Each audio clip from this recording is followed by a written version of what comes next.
Hello ma belle gang de pets lovers, ici dans cette petite capsule de 1, 2, 3. Je vais te donner un conseil ultime pour vaincre la peur et oser franchir la porte de la télépathie animale pour ton bien à toi puis les biens des animaux qui t'entourent et peut-être, on sait pas, aider à une plus grande échelle. La première peur dans cette petite capsule, c'est la peur du jugement. Dis-moi pas que t'as jamais eu la peur du jugement parce que je ne te crois pas. Moi qui a vécu de l'intimidation dans ma jeunesse, clairement que la peur du jugement m'a suivi une partie de ma vie et on a tous une brèche dans notre histoire, on a tous un moment où le jugement est venu nous écarteler, est venu nous blesser profondément parce que les êtres humains, on aime ça se voir dans le regard des autres. On aime ça être reconnu à notre juste valeur. Alors, le jugement, il est très intéressant. Pour vrai, moi, je l'aime beaucoup. Certains vont dire, puis j'ai été de cette philosophie-là, ah bah, le jugement, ne jugeons pas. Mais moi, j'aime voir qu'est-ce qui est derrière le jugement. Hein? Qu'est-ce qu'il y a derrière ceci? Il y a un beau petit loup. Et donc, qu'est-ce qu'il y a derrière? Qu'est-ce que je peux découvrir dans le jugement qui vient diffracter mon énergie vitale à moi et utiliser cette énergie-là de la personne qui me porte un jugement et l'énergie qui diffracte à l'intérieur de moi aussi. Donc, on peut utiliser celle à l'extérieur, celle à l'intérieur pour la transformer en quelque chose, une force motrice vers mes aspirations puis mon expansion d'être. Donc, il est clair que dans notre société d'aujourd'hui, la communication télépathique n'est pas encore démocratisée. Ça fait partie de mon rêve qu'éventuellement, il y a tellement de gens qui font de la télépathie que les gens vont dire, ben là, tu sais, on va l'apprendre moi aussi, hein? C'est la théorie du centième singe. Connais-tu la théorie du centième singe? Écris-moi dans les commentaires. La théorie du centième singe, je l'expliquerai une autre fois, mais plus il y a de gens qui communiquent, et ça c'est mon souhait le plus cher, c'est mon rêve le plus cher, plus ça va devenir la norme, ok?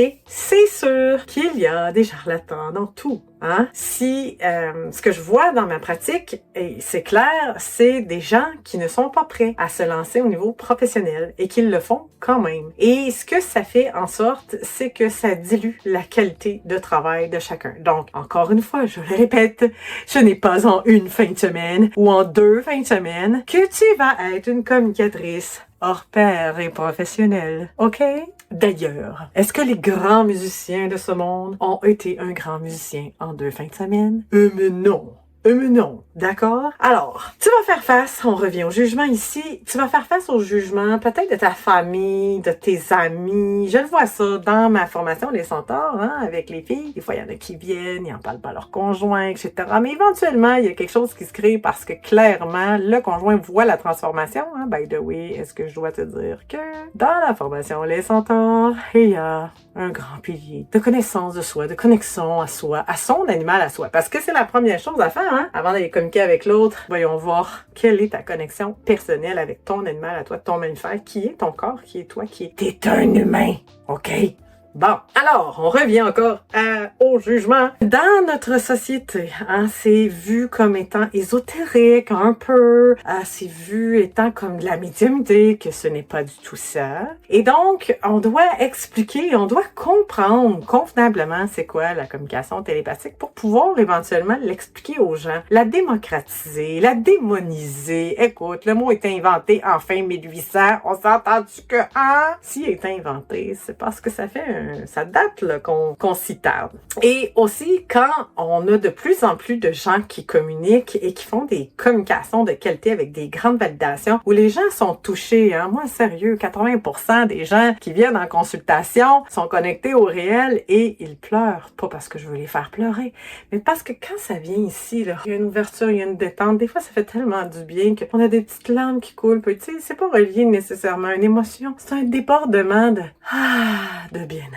Donc, plus il va y avoir de ce type-là, hein, et de ne pas se précipiter dans le professionnel sans avoir assez pratiqué et avoir assez de validation, ben, il va se passer quelque chose, hein, et là, ça va être plus doux. Les gens vont voir que ça fait partie de la vie, puis qu'il y a beaucoup de gens qui ont cette faculté-là, mais cela dit que tout le monde l'a. Dans le jugement, dans la diffractation, c'est ce que je mentionnais auparavant, va voir qu'est-ce que ça vient faire à l'intérieur de toi, que certaines personnes se diffractent leur énergie à eux pour se diviser, hein, être connectés à la dualité. Ils ont peut-être pas cette faculté-là que toi, tu as ou que tu vas avoir bientôt de dépolariser, d'accueillir tout ça dans l'unité du cœur, mais va voir qu'est-ce qui se cache derrière le jugement.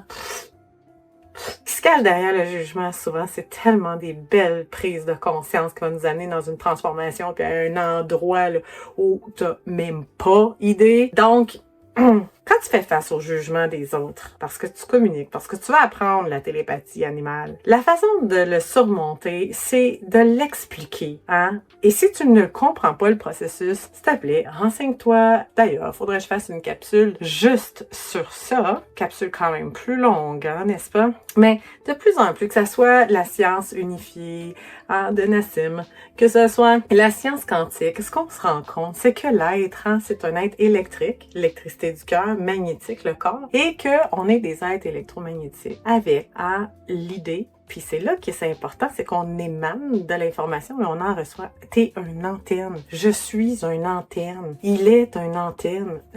Manque de vie un peu, hein? Mais on est des antennes. Alors, on doit expliquer au commun des mortels ce phénomène-là qui est déjà là. D'ailleurs, les animaux, ils communiquent comment tu penses? Il n'y a pas juste le langage corporel, là. Interespèces, un chat, un oiseau qui sont très amis. On va me faire à croire qu'ils communiquent parce qu'ils ont le même langage non-verbal, là. Non, ils communiquent par télépathie. Okay, on a tous ça. Donc, on doit le démocratiser, on doit l'amener avec, tu sais, comme un enfant qui explique quelque chose à un grand, à un adulte pour se rendre compte que cet enfant-là, ben, c'est un sage-né, n'est-ce pas? Donc, commence par vraiment comprendre les différentes étapes de la communication télépathique. Commence par en parler avec ton cœur, avec tes yeux, ton regard habité d'enfant, d'être dans cette présence-là qui est intemporelle, infinie, et fais la paix avec toi-même qu'il y aura peut-être des gens qui vont te juger parce que de toute façon, je t'apprends une chose. Tu fais juste respirer l'air qui te connecte avec les autres et il y a des gens qui te jugent. Juste assis sur ton divan, respirer, il y a des gens qui te jugent. Je vais te dire qu'il est bien mieux de se faire juger en s'expandant, hein, puis souvent, les gens qui nous jugent. As-tu remarqué? C'est parce qu'on vient venir chercher un petit quelque chose chez eux. Donc, pour ne pas dire qu'on les inspire à s'aspirer, à aspirer quelque chose de beaucoup plus grand pour eux-mêmes. Fait que le jugement, est-ce que c'est une réelle peur? Est-ce que c'est réel? Ou c'est finalement un genre de cadeau qui va nous propulser telle une trampoline à aller encore pas plus loin dans le ciel, plus loin à l'intérieur de soi, cellulairement parlant? Tu peux répondre dans les commentaires.